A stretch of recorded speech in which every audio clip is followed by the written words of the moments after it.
Vous êtes déjà monté dans une voiture moderne en pensant que son grand écran allait tout rendre plus simple. Puis, quelques minutes plus tard, vous vous êtes retrouvé à lutter contre un menu lent, un Bluetooth instable ou une commande qui ne répond pas. Un système d'infodivertissement devrait faciliter la conduite, pas la rendre plus stressante. Pourtant, dans certains modèles, cette technologie devient une vraie source de frustration au quotidien. Et parfois, ce simple écran suffit à gâcher toute l'expérience derrière le volant. 10 Volkswagen Atlas 2022 à 2024.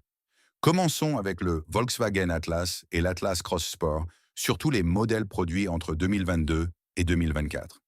À première vue, l'habitacle paraît propre, moderne, presque haut de gamme. Mais dès que l'on utilise le système d'infodivertissement, l'illusion disparaît assez vite.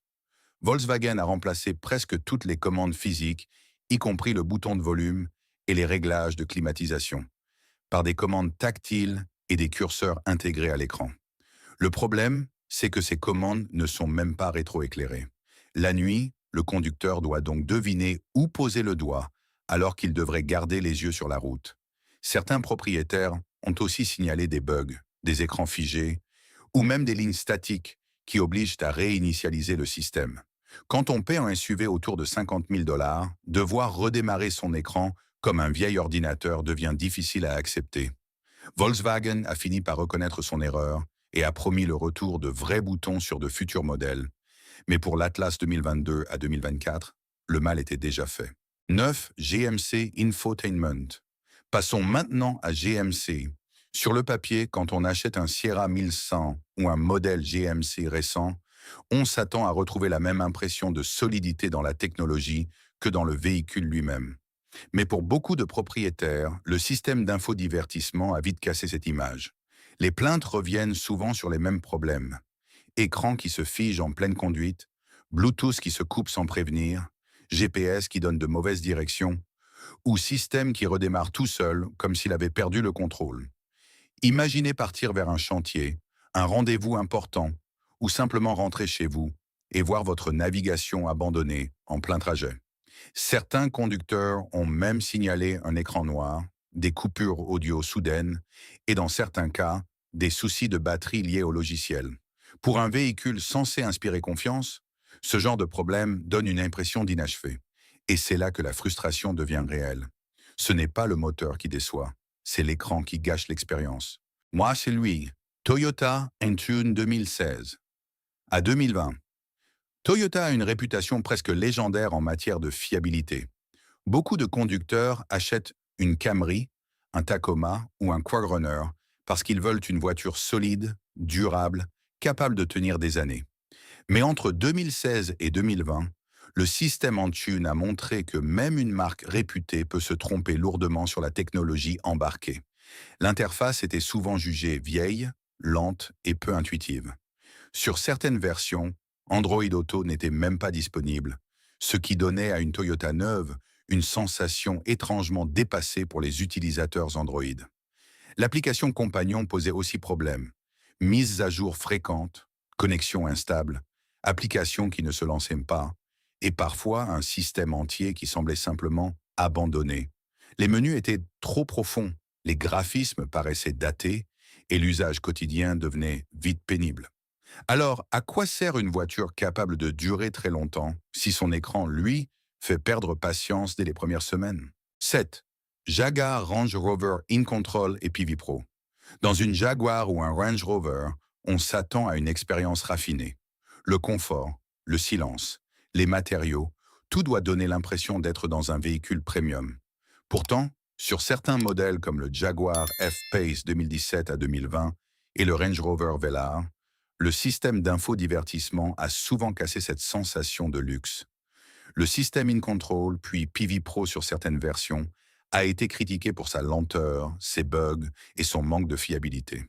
Des conducteurs ont parlé d'écrans figés en pleine conduite, de navigation qui ralentit ou plante sans prévenir, et d'une interface déjà dépassée au moment même de l'achat. Le plus frustrant, c'est la disparition de commandes physiques utiles pour la climatisation ou le volume, obligeant le conducteur à fouiller dans des menus tactiles pour des gestes pourtant simples. Quand on dépense entre 60 000 et 80 000 dollars pour un SUV de luxe, avoir l'impression d'utiliser une tablette bas de gamme devient difficile à pardonner. SEAL KIA UVO 2016 à 2021. Kia a longtemps séduit les conducteurs avec des voitures bien équipées, abordables et capables d'offrir beaucoup pour leur prix. Mais avec le système UVO, notamment sur des modèles comme la Kia Forte 2021 ou le Kia Sorento 2016, l'expérience n'a pas toujours été à la hauteur. L'écran semblait moderne au premier regard, mais dès qu'il fallait l'utiliser vraiment, les limites apparaissaient. Des actions simples comme connecter un téléphone en Bluetooth ou régler la navigation demandaient trop d'étapes. Au lieu d'un accès rapide et naturel, le conducteur devait passer par plusieurs menus, ce qui devenait vite agaçant. Certains propriétaires ont aussi signalé des stations radio qui changeaient de place toutes seules, les obligeant à reprogrammer leurs favoris encore et encore. Ajoutez à cela une navigation intégrée maladroite et vieillissante, et l'on comprend pourquoi ce système a laissé une impression si frustrante. 5. Mini Operating System 2014 à 2020. Mini est une marque connue pour son style unique, son côté joueur et ses voitures agréables à conduire. Mais entre 2014 et 2020 sur la Mini Cooper, et entre 2017 et 2020 sur le Countryman, cette originalité s'est aussi retrouvée dans le système d'infodivertissement, avec un grand affichage circulaire au centre du tableau de bord. Sur le papier, l'idée semblait amusante et différente. Dans la réalité, elle compliquait l'usage quotidien. La plupart des applications et des interfaces sont pensées pour des écrans rectangulaires, pas pour un cadre rond. Résultat, certains menus semblaient mal organisés, l'espace était mal utilisé et Apple CarPlay ne s'affichait pas toujours de manière naturelle.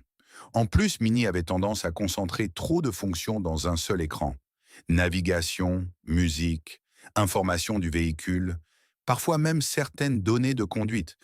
Avec des lenteurs et des commandes qui répondaient en retard, le charme du design finissait par disparaître. Alors, une question se pose. À quel moment une idée originale cesse-t-elle d'être amusante pour devenir simplement fatigante? Alors, Infiniti Intouch 2014 à 2019. Infiniti voulait se démarquer dans le segment du luxe avec une idée ambitieuse. Un système d'infodivertissement à deux écrans.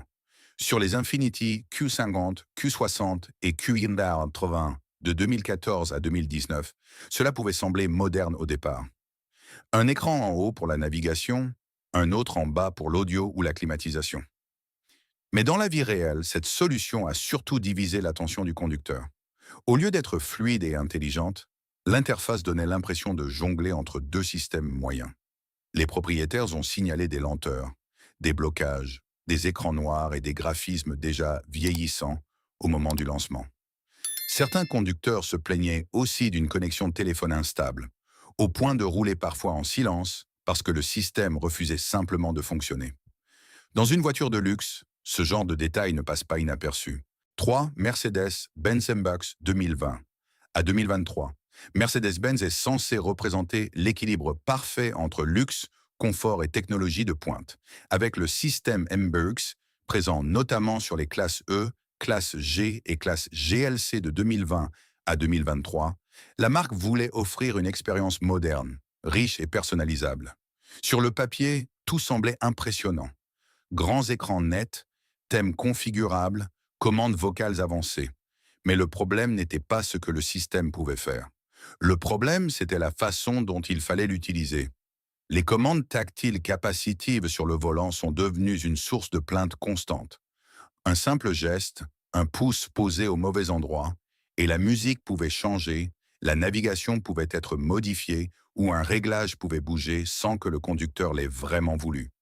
Ajoutez à cela des écrans brillants qui prennent dans les traces de doigts et l'absence d'un vrai bouton de volume, et l'expérience devient vite agaçante.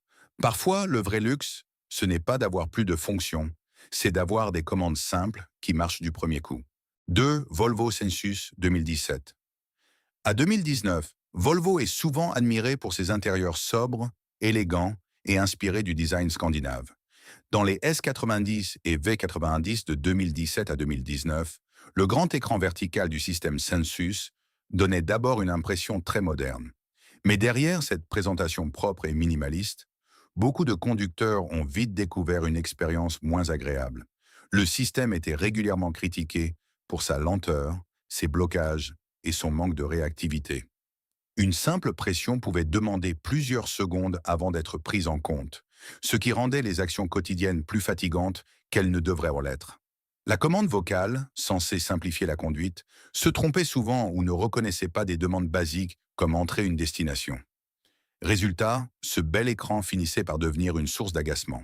Dans une Volvo, on attend du calme et de la maîtrise, pas l'impression que le logiciel a toujours un temps de retard. R1, Lexus Remote Touch 2010 à 2015. Lexus est connu pour ses voitures confortables, silencieuses et extrêmement fiables. Mais sur le Lexus RX 2010 à 2015, ainsi que sur plusieurs autres modèles de la même époque, la marque a proposé un système d'infodivertissement très particulier. Le Remote Touch. Au lieu d'un écran tactile simple ou d'une molette classique, Lexus a installé une sorte de joystick sur la console centrale, presque comme une souris d'ordinateur. L'idée pouvait sembler innovante, mais à l'usage, elle est vite devenue frustrante. Même sur une route lisse, le curseur était trop sensible et il était facile de dépasser l'icône voulue. Sur une route bosselée, c'était encore pire. Sélectionner un menu donnait parfois l'impression de jouer à un jeu d'adresse plutôt que de conduire une voiture de luxe. Et quand un conducteur doit se battre avec une commande juste pour changer une fonction simple, le confort Lexus perd immédiatement une partie de son charme. Au final, ces systèmes prouvent qu'un bel écran ne suffit pas. Dans une voiture, la technologie doit être rapide, simple et fiable. Quand un menu devient trop compliqué, qu'un écran se fige ou qu'une commande répond mal, toute l'expérience de conduite peut être gâchée. Alors dites-moi en commentaire, selon vous, quel système est le pire?